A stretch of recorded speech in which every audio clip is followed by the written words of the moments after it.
Hasil verifikasi parpol calon peserta pemilu 2024 diduga telah terjadi kecurangan sejak dari kabupaten kota dan provinsi. Hal ini dianggap dapat mencederai pelaksanaan pemilu bersih sehingga mendapat kritikan dari Komite Pemantau Legislatif atau Kopel Sulsel dengan adanya berbagai kecurangan-kecurangan yang terjadi dari hasil verifikasi. Dugaan-dugaan begitu kuat baik dari KPU maupun dari pengawas partisipatif masyarakat sipil yang ada di daerah. Ada beberapa dugaan pelanggaran-pelanggaran demokrasi yang dilakukan oleh Komisioner KPU dan yang terjadi di Sekretariatan KPU, yakni ada perubahan terkait hasil rekap yang tidak memenuhi syarat kemudian berubah menjadi memenuhi syarat. Selanjutnya, ada juga beberapa intimidasi dari beberapa penyelenggara pemilu di kabupaten kota yang kemudian untuk segera disikapi karena saat ini telah ditetapkan oleh KPU RI.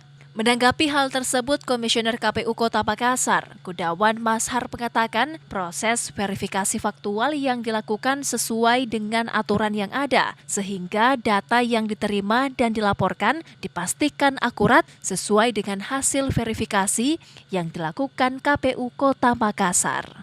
Prinsipnya di verifikasi faktual perbaikan itu sudah melaksanakan pleno, pleno terbuka, malah kita undang partai, wartawan juga bisa masuk, semua pihak bisa masuk kemarin ke Bawaslu. Kita sudah umumkan hasil rekapnya. Memang pada hasil rekap itu lebih bukan pada status ya, tapi hasil rekap-rekap di tiap kecamatan, capaian di tiap-tiap partai.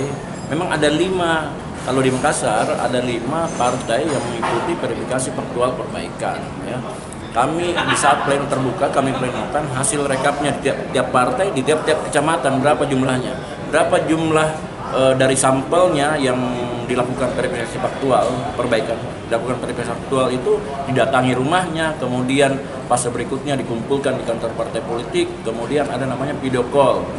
Dari semua proses itu berapa yang MS itu memenuhi syarat, berapa yang tidak memenuhi syarat itu. Gudawan Mashar juga menambahkan KPU Kota Makassar seluruh tahapan mulai dari pendaftaran, verifikasi administrasi hingga verifikasi faktual dilakukan sesuai dengan aturan yang berlaku, bahkan seluruh hasil verifikasi dilakukan pleno terbuka untuk umum. Ira, Fajar TV dan Fajar Radio melaporkan.